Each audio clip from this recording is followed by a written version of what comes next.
안녕하세요. 이명숙입니다.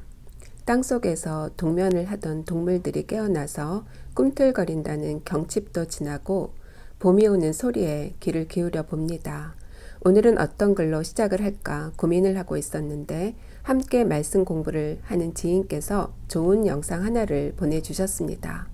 짧지 않은 영상이었는데 관심이 가는 분야여서 내친 김에 영상 5편을 다 보았습니다. 미래학자 최윤식 박사님의 빅 체인지 코로나19 이후 교회의 미래란 주제로 이어진 강의였습니다.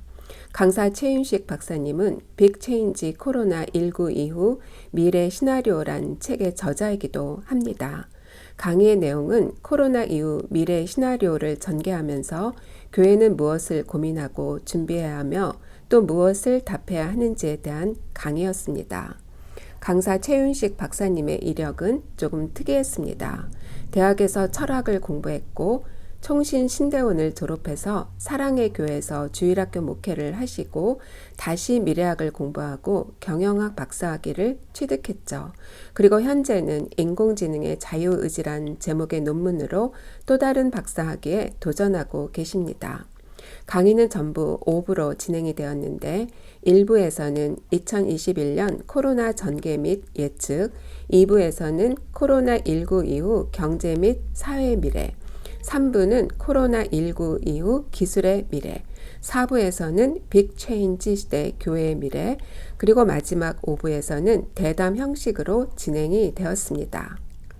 4시간 넘게 진행된 강의였지만 간략하게 강의 내용을 정리해 볼까 합니다.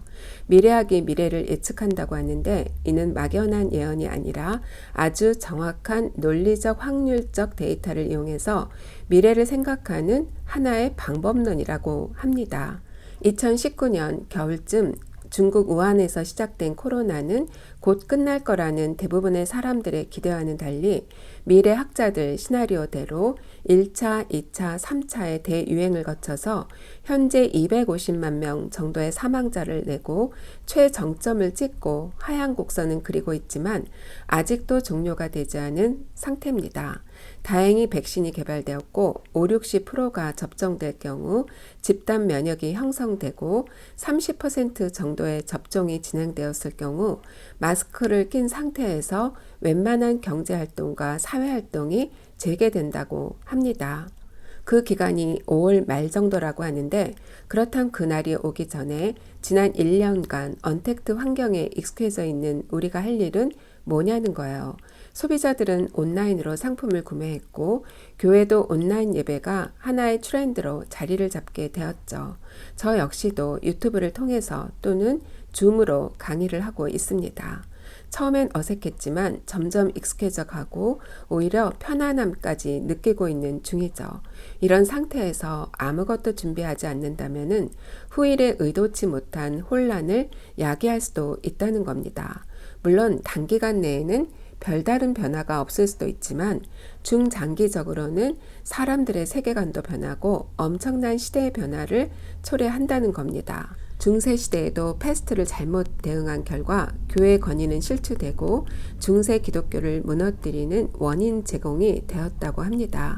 이러한 것은 100년이 넘는 세월에 걸쳐서 일어난 변화죠.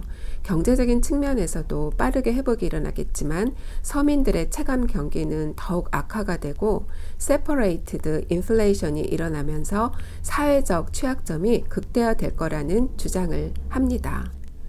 주식시장 역시 엄청난 변동성을 예측하고 있는데 요즘은 대부분의 사람들이 주식 투자를 하고 있고 교인들도 예외는 아니기 때문에 교회도 이러한 상황을 알고 교인들의 상태를 잘 살펴야 한다는 거예요.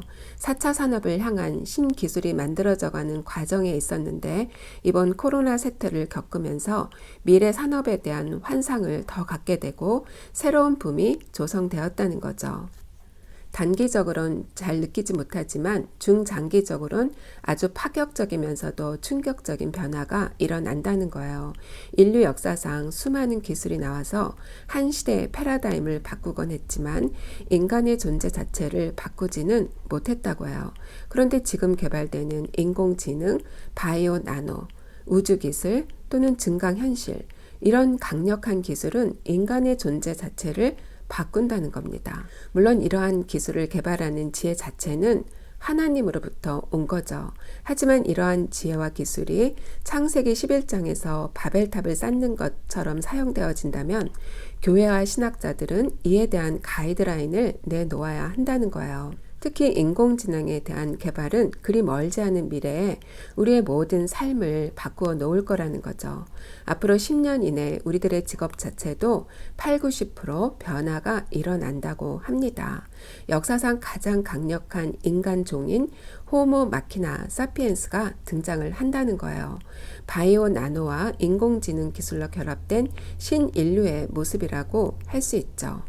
세상은 이렇게 돌아가고 있는데 교회에 몸담고 있는 우리들은 무엇을 해야 하는지, 이러한 빅체인지 시대에 교회의 미래는 어떤 모습일지를 심도 있게 고민을 해보자는 거예요. 교회 신자의 양적 증가가 교회 건강도를 측정한다고는 하지만 그것보다는 진정한 그리스도인의 모습으로 살아가고 있는지, 또 내세와 현세에 대한 질문이 쏟아져 나올 때 신학적, 목회적으로 올바른 답을 줄 수 있을지에 대한 연구를 해야 한다고 이야기를 합니다. 이번 코로나 사태로 실추된 교회의 권위를 회복하기 위해서 무엇을 할 것인가 또한 생각을 해야 되는데, 단번에 그 답을 찾을 순 없지만 이러한 고민들을 교인들과 함께 공유하며 성경으로의 회귀를 추구하고 기독교의 가장 기본적인 사랑을 삶으로 보여주어야 할 거라는 거죠.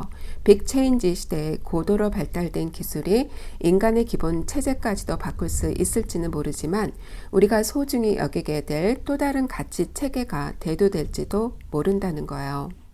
고대 가장 번창했던 로마 시대에 그리스도의 복음이 가장 뜨겁게 전파되었듯이 하이테크 시대 속에서 more touch, 보다 진정한 사랑이 요구되어질지도 모른다는 겁니다. 다양한 네트워크를 통해 관계는 넓어지지만 진정한 사랑으로 나눌 수 있는 관계는 소멸되어진다는 거죠. 교회를 향한 비난이 크다는 것은 그만큼 기대가 크다는 뜻이기도 합니다. 이미 온라인 시대는 문을 열었고 하이테크 시대에 하이터치를 원한다면 어쩌면 21세기는 영성사회로 들어가는 길목인지도 모른다는 거죠. 인구 고령화로 교회 내 계층도 다양해졌기 때문에 소통의 방식 또한 다양해져야만 한다는 거예요. 기본적인 것은 성경적 원리로 답을 주지만 정보화 시대의 산물로 다양해진 소통 방식을 존중해야 하고 그러한 것들을 잘 활용하여서 교인들 간의 소통뿐 아니라 복음 전파를 위해서도 사용되어져야 합니다. 세상은 코로나19 이후 이렇게 급격하게 변해만 갈 텐데 교회는 안일하게 주님이 해 주시겠지 하는 구태의연한 방식 속에 갇혀만 있는 건 아닌지 심도 있게 뒤돌아보아야 하겠습니다. 500여 년 전 마르틴 루터가 외쳤던 파이브 솔라, 오직 성경, 오직 믿음, 오직 은혜, 오직 그리스도, 오직 하나님께 영광을, 최첨단 기술로 빅체인지 시대에 서 있는 우리가 외쳐야 할 건 역시 기독교의 가장 기본인 오직 이 5가지밖에 없음을 이 강의를 들으면서 다시 한번 깨닫게 되었습니다. 쉽지 않은 시대인 것만큼은 분명하죠. 하지만 위기가 또 다른 기회임을 떠올리면서 여러분들 다음 시간까지 샬롬.